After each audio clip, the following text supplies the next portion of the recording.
Big Z Reviews. The Unbearable Weight of Massive Talent is the newest Nicolas Cage film, and it's a lot of fun. It's a weird film that also turns into a bit of a just standard action comedy at a certain point, but I enjoyed it. Welcome to Mallorca, Mr. Cage. The guy that owns this house, what's his name? Javi. Is Javi gonna want me to, I am Javi. Nick Cage. God, this place is stunning. What is your favorite movie? That's one of those questions that's impossible to answer. You can't just limit it to one.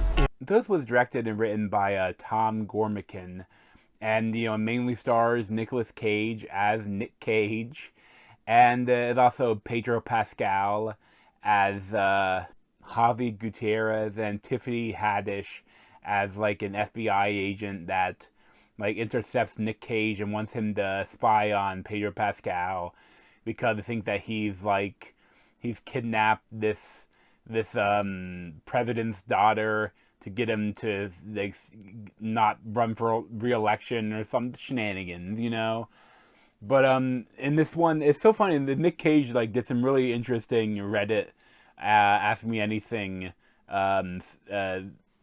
threads, and he's done a lot of interviews and stuff. He said, this is one of the more difficult roles he's done because he's playing himself but not himself.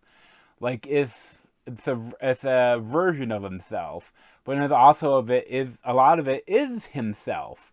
But it's just maybe amped up to another level. So it's very interesting. But it's funny, I know it but he's down on his luck and no one wants to actually hire him for any good roles, and he's going to retire from acting.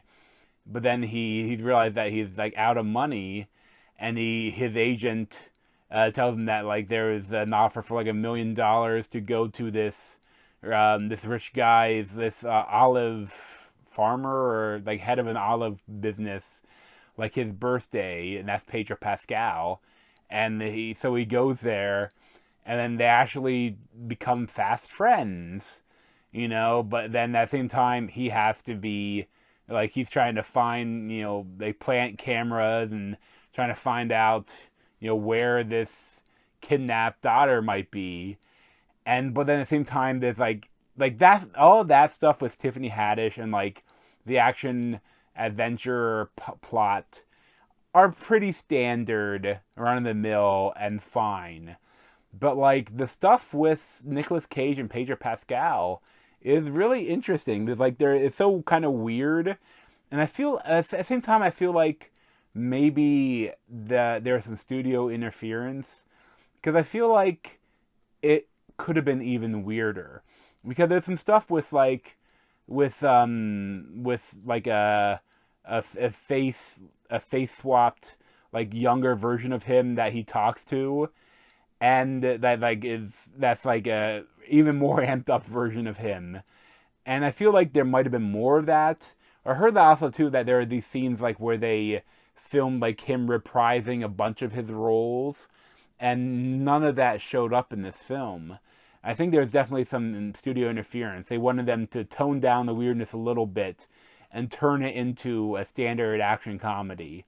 And there's even some fourth wall breaking, because Pedro Pascal has the script that he wants Nicolas Cage to read, and then I think they said that to stay closer to him, so the FBI can look at him further. He reads the script, but he says that we want to make our own movie together, and they're talking about all the movies that they love and what their movie's gonna be, and then the fourth wall breaking where there's where Nick Cage says okay, now we have to put in the kidnapping and say my daughter is kidnapped and we have to save the day, and it's oh, that's so trite. They're so the way that Pedro Pascal is kind of bad-mouthing that idea a little bit feels you're talking about this movie, aren't you?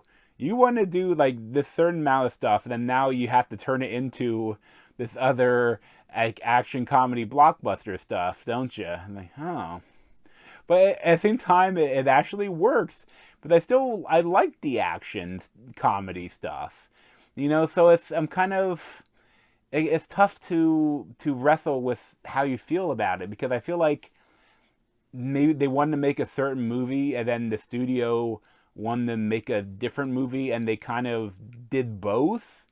And it makes it very interesting and enjoyable, and I do really like it, and I would definitely recommend watching it, especially if you're a Nicolas Cage fan, because it's a very interesting film. And I love that in his later days, like Nicolas Cage, he's always working a lot and doing. The movies aren't always the best, but he always gives it his all. And because of that, you sometimes will get some really good movies like Mandy and Color Out of Space and Pig, and movies like that. So it's a very interesting late stage career that he has going. And this is another one that is really, I really liked it. I probably give it like an 8.5. 8.5 out of 10. But thanks for watching. If you want to see more of me, you can subscribe down below. Thanks.